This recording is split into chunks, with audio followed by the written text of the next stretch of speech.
Hey guys, आज हम जानेंगे फॉर्म कैसे क्रिएट करते हैं HTML में। तो आज हम उसको देख लेते हैं। उसके लिए सिंपल सा पहले HTML टैग का, देन हेड, देन टाइटल का टैग का यूज़ करते हैं। उसके लिए टाइटल में हम फॉर्म का ले लेते हैं,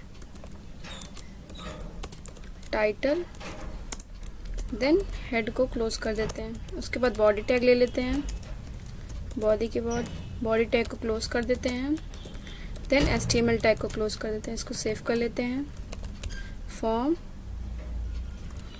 HTML। ये हमारा फॉर्म सेव हो चुका है, फॉर्म नाम का फोल्डर।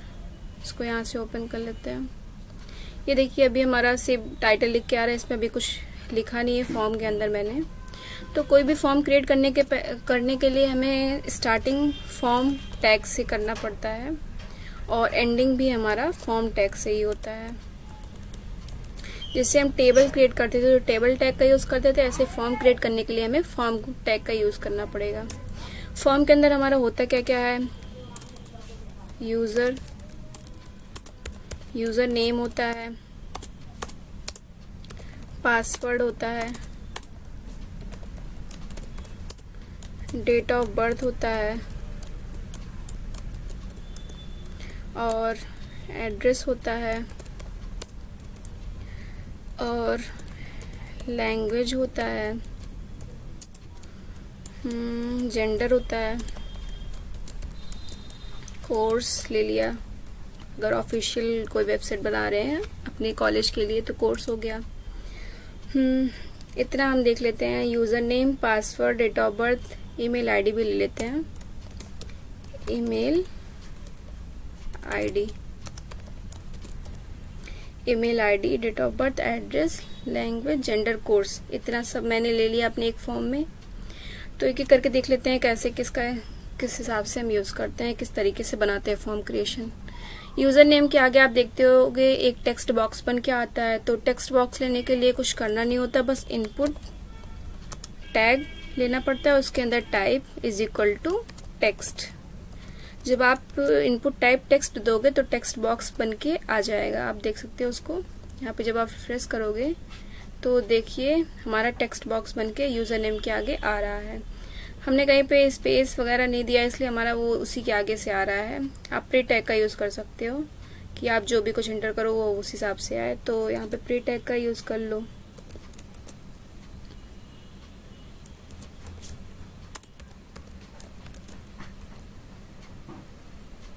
रिफ्रेश कर देते हैं। ये देखिए यूज़र नेम के आगे हमारा टेक्स्ट बॉक्स बन के आ रहे हैं। यहाँ पे हम कुछ भी इंटर कर सकते हैं तो वो हमारा आराम से इजिली इंटर हो जाएगा। नेक्स्ट आ गया हमारा पासवर्ड। पासवर्ड में हम टेक्स्ट बॉक्स भी ले सकते हैं या हम इस हिसाब से भी इनपुट दे सकते हैं। Input type is equal to password, then close. तो ये देने में हमारा ये रहेगा कि पासवर्ड कुछ भी हम इंटर करेंगे तो वो हमारा शो नहीं करेगा। और टेक्स्ट बॉक्स में क्या होता है, कुछ भी इंटर करते हैं तो हमारा शो करता है, लेकिन पासवर्ड जनरली क्या होता है, हम कुछ भी लिखेंगे इसके अंदर तो हमारा शो नहीं करेगा। उसको यहाँ से हम शो करवा सकते हैं, इसको हाइड भी करवा सकते हैं। तो पासवर्ड और टेक्स्ट बॉक्स में सिंपली यही डिफरेंट होता है। आप पासवर्ड सेट भी कर सकते हो कि इसका मैक्सिमम लेंथ क्या चाहिए, तो यहाँ से आप मैक्सिमम लेंथ भी इसका ले सकते हो।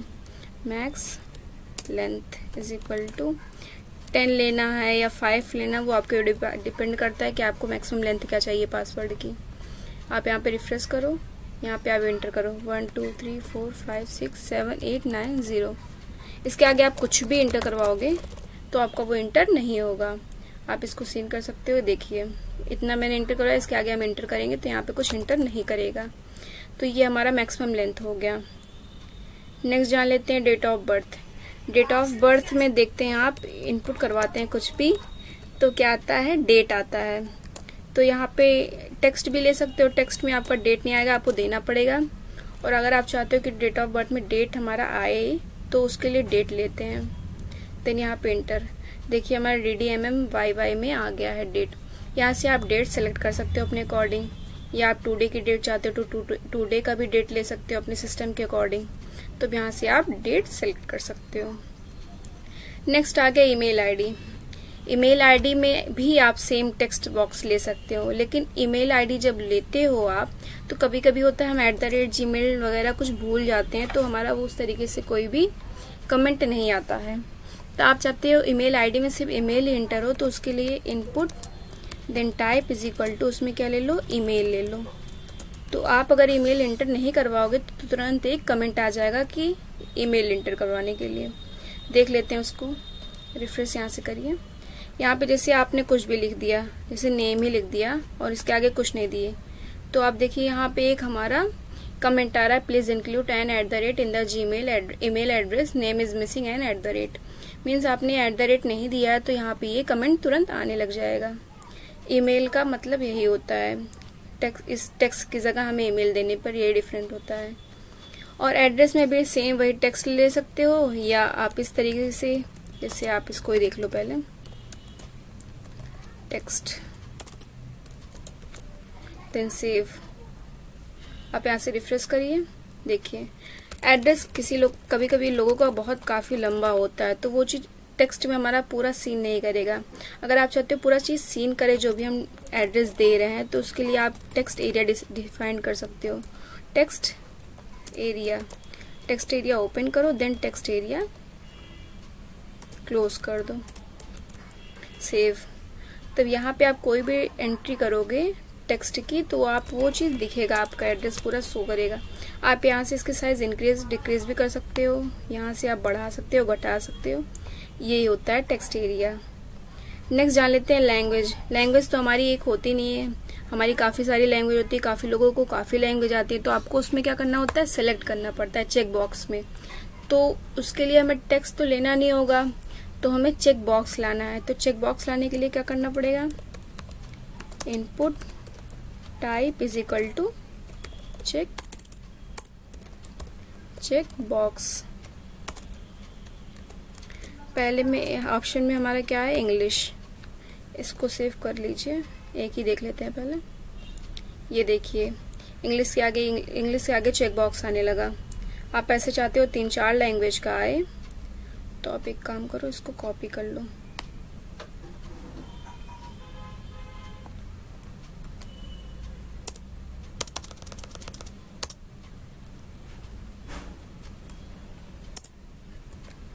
यहाँ पे इंग्लिश की जगह कुछ और दे दीजिए, जैसे दे दिया हिंदी।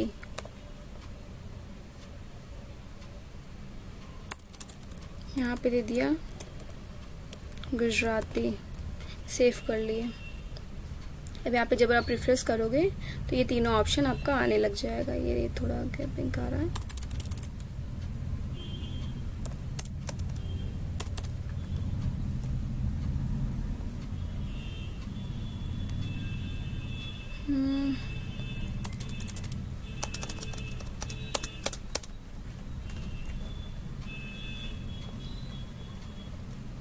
ये देखिए आपका सेट हो गया है। आप इसमें लैंग्वेज में एक बार में कई लैंग्वेज सेलेक्ट कर सकते हो, आपको जो भी लैंग्वेज चाहिए वो आप अपने हिसाब से कई लैंग्वेज सेलेक्ट कर सकते हो। ये हो गया चेक बॉक्स। नेक्स्ट आ गया जेंडर। जेंडर में एक होता है मेल और फीमेल, आप कुछ भी ले सकते हो। जैसे आपको जेंडर में एक ही सिलेक्ट करना होता है, तो आप चेक बॉक्स तो ले नहीं सकते हो, क्योंकि चेक बॉक्स में हम कई सारे सिलेक्शन कर सकते हैं। तो इसके लिए क्या लेना होगा, हमें रेडियो बटन लेना पड़ेगा। तो input type is equal to क्या ले लेंगे, रेडियो। देन नेम में ले लिया रेडियो के लिए R1, देन क्लोज। पहले हमारा मेल आए तो देन मेल, उसके बाद इनपुट टाइप में रेडियो, देन नेम में R2, देन फीमेल। इसको सेव कर दीजिए आप। जब आप यहाँ पे जाके रिफ्रेश करोगे तो देखिए मेल और फीमेल बन के आ रहा है, उसके आगे रेडियो बटन आ रहा है। अभी आप देखोगे ये दोनों सिलेक्ट हो रहा है। आप चाहते हो बस दोनों में एक ही सिलेक्शन हो, तो आप यहाँ पे जो आपने नेम दे रखा है R1 R2, यहाँ पे आप सेम कर दो, Ctrl+S से सेव कर दीजिए। देन यहाँ पे जब इसको रिफ्रेश करोगे तो आप देखोगे आप मेल सिलेक्ट कर सकते हो या फीमेल सिलेक्ट कर सकते हो, ये दोनों में एक ही सिलेक्शन होगा। तो ये हमारा सिलेक्शन के लिए हो गया, क्योंकि कई सारे हमने ले रखे हैं, उसमें से एक ही सिलेक्ट करना है, तो हम उसके लिए रेडियो बटन का यूज करते हैं। नेक्स्ट आ गया हमारा कोर्स। कोर्स में क्या होता है, ऑप्शन में हमारे आते हैं कि कौन कौन से कोर्स, कौन सा कोर्स आपको इसमें से सिलेक्ट करना है। तो जब आपको ऑप्शन लेना होता है तो ऑप्शन के लिए हम सिलेक्ट का टैग का यूज़ करते हैं। सिलेक्ट ले लिया, उस कोर्स में ऑप्शन आते हैं तो ऑप्शन में जैसे ले लिया, ऑप्शन टैग का यूज़ कर लिया। ऑप्शन में ले लिया जैसे BCA, ऑप्शन क्लोज किया। देन आप इसको जैसे कॉपी कर लो Ctrl+C से, देन Ctrl+V,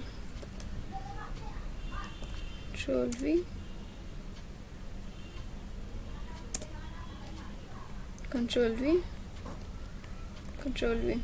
यहाँ पे जैसे BCA लिया, यहाँ पे हम BBA ले रहे हैं। यहाँ पे MCA ले रहे हैं, पे MBA ले रहे हैं। ये मैंने ऑप्शन दे दिया और इसको सेव कर दिया। देन यहाँ पे हम सिलेक्ट बंद कर दे रहे हैं, सिलेक्ट टैग हमें क्लोज करना होता है। देन क्लोज कर दिया। यहाँ पे इसको रिफ्रेश करिए, ये देखिए कोर्स के आगे हमारा इस तरीके से हमारा ऑप्शन आने लगेगा कि इसमें से आपको क्या सिलेक्ट करना है, BCA, MBA, MCA, जो भी आपको सिलेक्ट करना आप सिलेक्ट कर सकते हो। आप चाहते हो इसमें एक बार में 2 शो करके आए, BBA, BCA या MBA, MCA, तो आप सिलेक्ट में इसका साइज भी डिसाइड कर सकते हो। बस कुछ नहीं करना, select then size equal to 1 या 2। आप चाहते हो 2 एक बार में दिखे तो उसके लिए आप 2 साइज डिसाइड कर सकते हो। यहाँ पे देखिए 2 एक बार में दिख रहा है, और आप चाहते हैं एक ही दिखे तो आप डिफॉल्ट भी रहने दे सकते हो। यहाँ पे आप साइज भी दे सकते हो। Ctrl+S सेव कर दीजिए। देन इसको जब आप रिफ्रेश करोगे तो एक बार में एक ही ऑप्शन हमारा दिखेगा। ये हो गया हमारा फॉर्म के अंदर हमारा इतना सब कुछ आ गया। उसके बाद हम लास्ट में क्या करते हैं, अपने फॉर्म को सबमिट करते हैं। तो देन उसके लिए टेक्स्ट बॉक्स के अलावा आप ये ले सकते हो, जैसे आपको सबमिट करना है तो टेक्स्ट की जगह आप सबमिट ले लो, या आप चाहते हो सबमिट की जगह कोई वैल्यू आए, मीन्स जैसे लॉगिन फॉर्म दे रहे हैं तो लॉगिन आए, या कुछ भी दे रहे हो तो आप उस हिसाब से आप दे सकते हो। जब आप इसको रिफ्रेश करोगे यहाँ पे ये देखिए यहाँ पे लॉगिन जैसा फॉर्म आ गया है, लॉगिन लिख के आ गया है। आप चाहते हो कि आप कोई फॉर्म जैसे फिल कर रहे हो, उसके बाद आप चाहते हो कि फिर से हमें फॉर्म फिल करना है, तो उसके लिए आप रिसेट ले सकते हो। Input type is equal reset. अब आप रिसेट का भी कोई नाम देना चाहते हो तो वैल्यू से दे सकते हो, कुछ भी दे सकते हो। जैसे मैंने यहाँ पे सबमिट की जगह उसका वैल्यू में नाम दे दिया लॉगिन, तो यहाँ सबमिट की जगह हमारा लॉगिन लिख के आ रहा है। ऐसे आप रिसेट का भी दे सकते हो। इसको सेव कर दीजिए। यहाँ पे रिफ्रेश करते हैं, ये देखिए रिसेट आ गया। अब आप इसमें कुछ भी इंटर करोगे, जैसे यहाँ पे मैंने कुछ इंटर कर दिया, यहाँ पे मैंने कुछ इंटर कर दिया, यहाँ पे मैंने डेट दे दिया कुछ भी, यहाँ पे ईमेल आईडी मैंने दे दिया कुछ भी। अभी मैंने @gmail.com नहीं दिया है, ये दे दिया, ये फिल कर दिया, ये कर दिया, इसको BCA रहने दिए। लॉगिन, जब आप लॉगिन करेंगे तो यहाँ पे पहली बात तो @gmail.com के लिए आ जाएगा कि इसको आप सही करो। तो @gmail.com जैसे मैंने यहाँ लिख दिया तो ये हमारा लॉगिन हो जाएगा यहाँ से लॉगिन करने पर। और आप चाहते हो ये फॉर्म हमें फिर से सिलेक्ट करना है, फिर से फिल करना है, तो यहाँ पे आप रिसेट दे दो। रिसेट देने पे हमारा फॉर्म स्टार्टिंग से स्टार्ट हो जाएगा कि आपको फॉर्म फिर से फिल करना पड़ेगा। तो ये सिंपल सा फॉर्म हो गया। आप इस हिसाब से अपना फॉर्म क्रिएट कर सकते हो।